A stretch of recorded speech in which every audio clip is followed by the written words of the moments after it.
नमस्कार मेरे प्यारे हैमस्टर्स जो वित्त की दुनिया से प्यार करते हैं। इन दिनों ऐसा कोई मिलना मुश्किल है जिसने एक भी बार लोन न लिया हो, और निश्चित रूप से यह सही स्थिति में एक वास्तविक जीवन रक्षक हो सकता है। लेकिन सावधान रहें, क्योंकि यदि आप पीछे हटकर बड़ी तस्वीर देखेंगे तो आपको यह ध्यान में आएगा कि वहाँ एक छिपा हुआ खतरा है जो सब कुछ बर्बाद कर सकता है।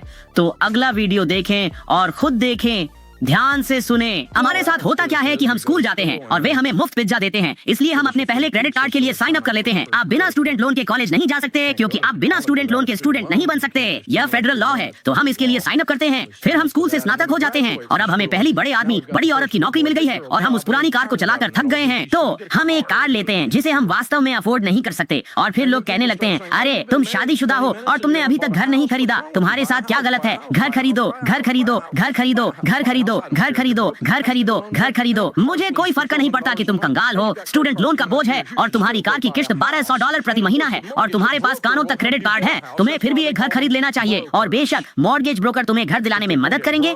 इसी कारण उन्हें ब्रोकर कहा जाता है, क्योंकि लोग गरीब से गरीब और गरीब बनते जाते हैं। और फिर हमारे पास 27 साल के जोड़े होते हैं जो स्कूल से बाहर हुए 5 साल हो गए हैं, जो अब हजारों डॉलर के आड़ में फंसे हैं और उनके मकान का ऋण भी है। वे हमारे पास आते हैं और कहते हैं, डेव क्या आप 63 साल की उम्र में भी ऐसा कर सकते हैं? डेव क्या आप हमें इससे निकाल सकते हैं? जिस पर हम कहते हैं, हाँ लेकिन यह दर्द देगा, हमें टाहो को काटना होगा, हमें टेस्ला एक्टॉमी करनी होगी। क्योंकि कंगाल होने के लाभों में से एक ये है कि मुझे कोई फर्क नहीं पड़ता कि दूसरे क्या सोचते हैं, इसने मुझसे वह छीन लिया है। यही कारण है कि डेव रैमजी के आने वाले नफरत के मेल इतने हास्यजनक हैं, क्योंकि मुझे अच्छी तरह से पता है कि यदि आप वह करें जो भीड़ कहती है, तो जल्द ही आपको पता चलेगा कि एम साइलेंट है। मैं सामान्य नहीं बनना चाहता, मैं इस दुनिया के अनुरूप नहीं होना चाहता, और यदि यह आपको परेशान करता है तो इसका मतलब है कि मैंने अपना काम कर दिया, क्योंकि यही कारण है कि भगवान ने मुझे इस ग्रह पर रखा, इस तरह से लोगों को नाराज करने के लिए। मैं यहाँ इसलिए हूँ। तो शायद वे कम से कम अपना कंपास देखेंगे और समझेंगे कि वास्तव में उत्तर किस ओर है, क्योंकि शैरोन और मैंने एक निर्णय लिया। हम इस तरह नहीं जी रहे हैं, और उस बिंदु से आगे हमने कभी एक और पैसा उधार नहीं लिया। हम किसी भी परिस्थिति में कभी भी कहीं से भी पैसा उधार नहीं लेते हैं। वाह, ऐसा वास्तव में महसूस हुआ जैसे हमने जीवन और पैसे पर एक मास्टर क्लास देख ली हो। जब पढ़ाई करने की बात आती है, कार खरीदना या अपना खुद का प्यारा सा घर बनाना, लोन लेना सबसे आसान ऑप्शन लग सकता है, और कभी कभी यह वास्तव में मदद कर सकता है। लेकिन उसी समय यह एक खतरनाक आदत में बदल सकता है, एक ऐसी आदत जो लोगों को अंतहीन आरण के चक्र में फंसा देती है। बेशक हर किसी को अपने लिए तय करना होता है कि यह इसके लायक है या नहीं। फिर भी मुझ पर विश्वास कीजिए, किसी को एक भी पैसा न देने जैसा कोई बेहतर एहसास नहीं है। यही असली स्वतंत्रता है। अगले एपिसोड में मिलते हैं, और याद रखें, हैमस्टर्स शक्ति है, एक के लिए सब और सभी के लिए एक।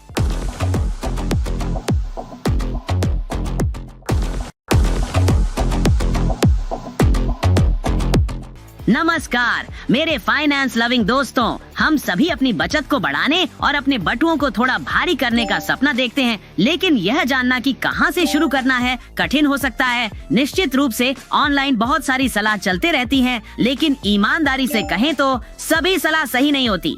इसलिए आज का वीडियो खास है। यह पूंजी बनाने के विचार को इस तरह से प्रस्तुत करता है जो वास्तव में लॉजिकल और करने योग्य लगता है। तो चलिए इसे समझते हैं, कुछ उपयोगी सीखते हैं और उस बड़े बेहतर वित्तीय भविष्य के एक कदम और करीब आ जाते हैं। तैयार हो? चलिए इसमें उतरते हैं। जब आपकी बचत आपकी वार्षिक आय की 3 गुना हो जाए तब आपको रिटर्न्स की चिंता करनी चाहिए। इसलिए अगर आप 50 लाख कमा रहे हैं तो आपकी बचत में 1 करोड़ 50 लाख होना चाहिए। इसके बाद जो अतिरिक्त बचत है आपको सबसे उच्च रिटर्न देने वाले साधन की खोज करनी चाहिए। तब तक चिंता मत करो, तब तक यहाँ तक कि पीपीएफ भी ठीक है। आपको सबसे अच्छा म्यूचुअल फंड चुनने की जरूरत नहीं है, आपको पीएमएस चुनने की जरूरत नहीं है, और अगर एक म्यूचुअल फंड आपके अनुमान से अलग होता है वह भी ठीक है। थोड़ा थोड़ा बचाना है ये मायने नहीं रखता, बस आपको अपनी बचत हर साल बढ़ानी है। 2 लोगों को लीजिए, एक 8% प्रतिवर्ष निवेश कर रहा है, एक 12% प्रतिवर्ष निवेश कर रहा है। आप सोचेंगे कि 12% वाला व्यक्ति हमेशा अधिक पैसा कमाएगा, लेकिन पहले व्यक्ति ने अपनी एसआईपी को 10% से बढ़ा दिया। 100 बनता है 110, बनता है 121 और ऐसे ही 15 वर्षों की अवधि में व्यक्ति ए के पास अधिक धन होता है। अगर आप व्यक्ति बी से पूछें कि अतिरिक्त पैसा कहाँ गया, वह जवाब नहीं दे पाएगा, जैसे ओह मैंने इसे खर्च कर दिया। हर साल उस 10% या 5% की वृद्धि करना आपके जीवन को बदल देता है।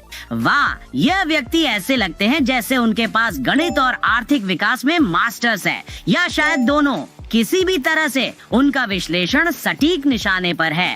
पैसा बचाना केवल एक अच्छा आदत नहीं है, यह आपकी संपत्ति बढ़ाने के लिए एक प्रमुख आधार है। और जबकि यह हिस्सा नया नहीं है, उन्होंने ब्याज दरों और लॉन्ग टर्म प्लानिंग के प्रभाव को जिस तरह से प्रस्तुत किया उससे सब कुछ समझ आ गया।